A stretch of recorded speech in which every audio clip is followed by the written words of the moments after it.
সেরা 11 নিয়ে আপনাদের সঙ্গে রয়েছে আমি তমশ্রী। শুরুতেই যে খবরের দিকে নজর রাখবো, সোমে অনুব্রত মণ্ডল কাজল শেখ বৈঠক। কাল চিকিৎসার জন্য কলকাতায় আসবেন অনুব্রত মণ্ডল। জেলায় ফিরে সোমবার অনুব্রত কাজল বৈঠকের সম্ভাবনা। জেলা সভাপতি জেলা সভাধিপতির একান্ত বৈঠক। আরো বিস্তারিত জানাবে আবির ঘোষাল, রয়েছে আমার সঙ্গে। আবির, দেখো, রাজনৈতিক মহলে অনুব্রত মণ্ডলের সঙ্গে কাজল শেখের বৈঠক বীরভূমের রাজনীতির প্রেক্ষাপটে দাঁড়িয়ে অত্যন্ত গুরুত্বপূর্ণ। এবং অনুব্রত মণ্ডল বীরভূম জেলাতে ফেরার পর আজকে কাজল শেখ যখন তার অফিসে গিয়েছিলেন, পার্টি অফিসে, সেখানে যখন বৈঠক হয়, তাদের দুজনের যখন সাক্ষাৎ হয়, তা নিয়েও একটা ভীষণ আগ্রহ রাজনৈতিক মহলে তৈরি হয়েছে। সূত্রের খবর, অনুব্রত মণ্ডল কাজল শেখের সঙ্গে বিস্তারিত আলোচনা করতে চান, আর তারা মুখোমুখি বসতে চান এবং একান্ত কথা বলতে চান। আজকে যখন অনুব্রত কাজল বৈঠক হয়েছে, সূত্র সেই সময় একাধিক নেতা, নানুর অঞ্চলেরই নেতা, তারা উপস্থিত ছিলেন। কিন্তু বীরভূমের রাজনীতির প্রেক্ষাপটে অনুব্রত এবং কাজল দুই নেতা, দুই চরিত্র ভীষণ রকম ভাবে গুরুত্বপূর্ণ। এবং অন্দরের রাজনৈতিক সমীকরণ অনুযায়ী অনুব্রত এবং কাজলের কি সম্পর্ক, সেটাও দীর্ঘদিন ধরে সুবিদিত।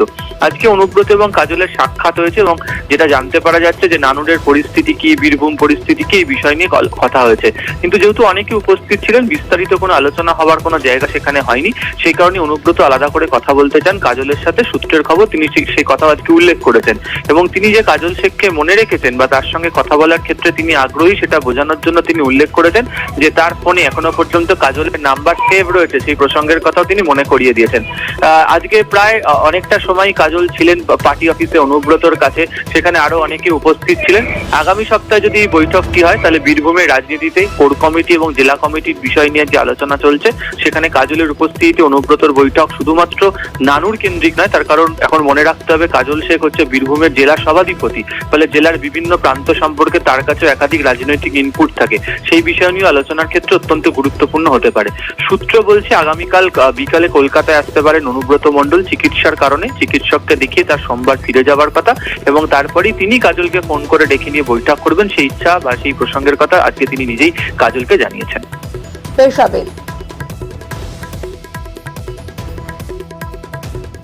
করেন এবং বৈঠক করেন পার্টি অফিসে। বৈঠকের পর কাজল শেখ কি জানিয়েছেন? তিনি জানিয়েছেন যে অনুব্রত মণ্ডল তার অভিভাবকই আছেন। সৌজন্য সাক্ষাৎ না, এখন রাজনৈতিক আলোচনা করার সময় নয়। আগে দাদা শারীরিকভাবে সুস্থ হয়ে উঠুক।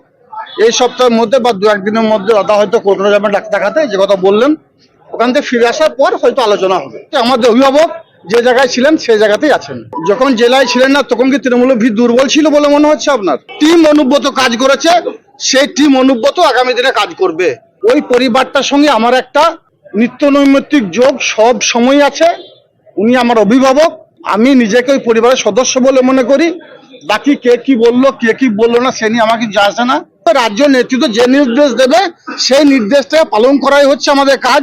উনি বীরভূম জেলার সভাপতির আসনে বিগত দিনও ছিলেন, এখনো আছেন, আগামী দিনেও থাকবেন। একদিকে অনুব্রত মণ্ডল কাজল শেখ আজ সাক্ষাৎ হয়, অন্যদিকে অনুব্রত সাক্ষাতে আজ আশিস বন্দ্যোপাধ্যায়, তৃণমূলের কোর কমিটির অন্যতম সদস্য আশিস বন্দ্যোপাধ্যায়। বোলপুর পার্টি অফিসের সাক্ষাৎ দুই নেতার।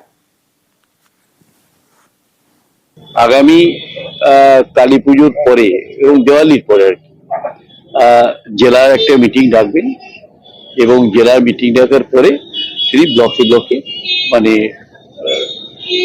যাওয়া শুরু করবেন এবং এই সমস্ত কথাবার্তাগুলোই হলো।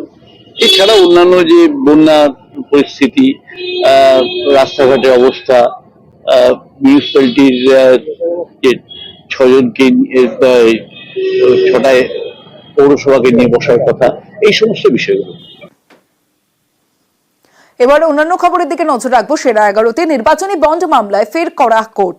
এবার কেন্দ্রীয় অর্থমন্ত্রীর বিরুদ্ধে এফআইআর এর নির্দেশ। নির্মলা সীতারামনের বিরুদ্ধে এফআইআর এর নির্দেশ বেঙ্গালুরুর বিশেষ আদালতের। নির্মলা নাড্ডা সহ বাকি অভিযুক্তদের বিরুদ্ধে তদন্তের নির্দেশ। 3 মাসের মধ্যে রিপোর্ট জমার নির্দেশ আদালতের।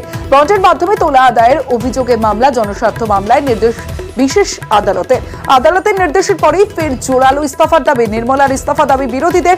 গত 15 ফেব্রুয়ারি নির্বাচনী বন্ডকে অসাংবিধানিক আখ্যা দেয় সুপ্রিম কোর্ট। নির্বাচনী বন্ড প্রকল্পকে খারিজও করে সুপ্রিম কোর্ট।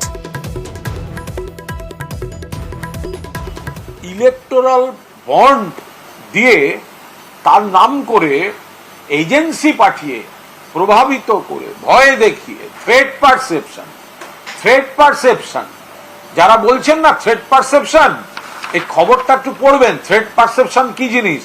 যে কেন্দ্রীয় অর্থমন্ত্রী তিনি সেন্ট্রাল এজেন্সি পাঠিয়ে ভয় দেখিয়ে টাকা তুলছেন, এক্সটর্শনের অভিযোগ আছে।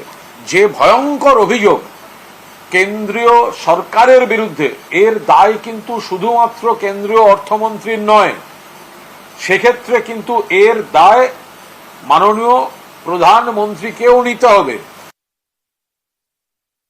हम पार्लियामेंट में ये उठाए थे कि इलेक्शन बॉन्ड डरा डरा के लिए है, और जो ईडी इसमें जो लोगों को डाले हैं, सीबीआई का डर जो बताए, ये सब तब से चल रहा है, पार्लियामेंट इलेक्शन से पहले चल रहा है कि डरा के पैसे वसूल करके इन्होंने इलेक्शन लड़ा।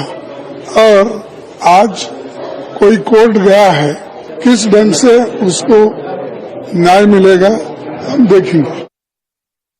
ইলেকট্রাল বন্ড একটা পদ্ধতি, ইলেকট্রাল বন্ড একটা রাজনীতিতে মধ্যে প্রবিটি বা ইন পাবলিক লাইফ এটাকে টার্গেট করে একটা ব্যবস্থা নেওয়া হয়েছে। মানে আগে সরাসরি স্বচ্ছতার মধ্যে দিয়ে টাকা নেওয়া হচ্ছে, চাঁদা নেওয়া হয়েছে। এখন যদি সবাই চায় আবার পুরনো ব্যবস্থায় ব্যাগ ভর্তি বস্তা করে টাকা নিয়ে আসবে, আমাদের কি করার আছে? আমরা চেষ্টা করেছি। আর আইনি ব্যবস্থা, আইনের জবাব আইন দিয়ে হয়। আর এটা নিয়ে দলের অবস্থান, দলের বক্তব্য আমাদের কেন্দ্রীয় নেতৃত্বের পক্ষ থেকে জানিয়ে দেওয়া হয়েছে। ইয়েচুরির স্মরণ সভায় ঐতিহাসিক ভুল, ফারুক আব্দুল্লার মুখে ঐতিহাসিক ভুল প্রসঙ্গ। জ্যোতি বসুকে প্রধানমন্ত্রী না করায় আক্ষেপ, কারাতি ইয়েচুরিকে দায়ী করে মন্তব্য এনসিপি নেতার।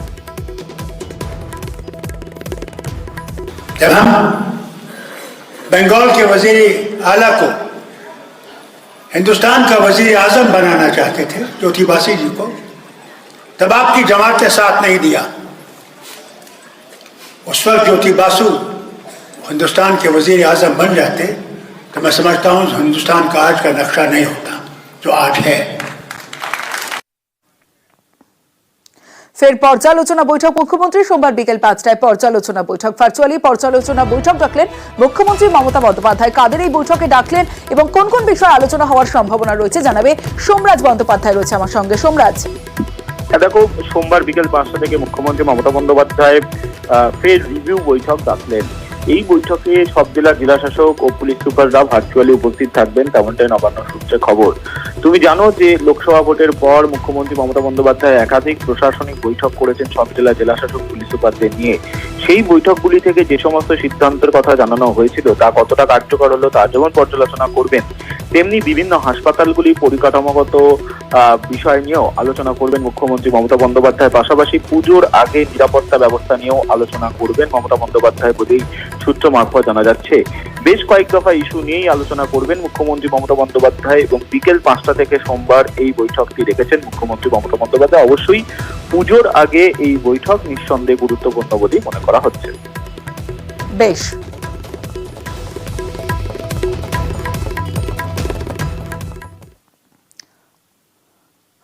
আজিকার হাসপাতাল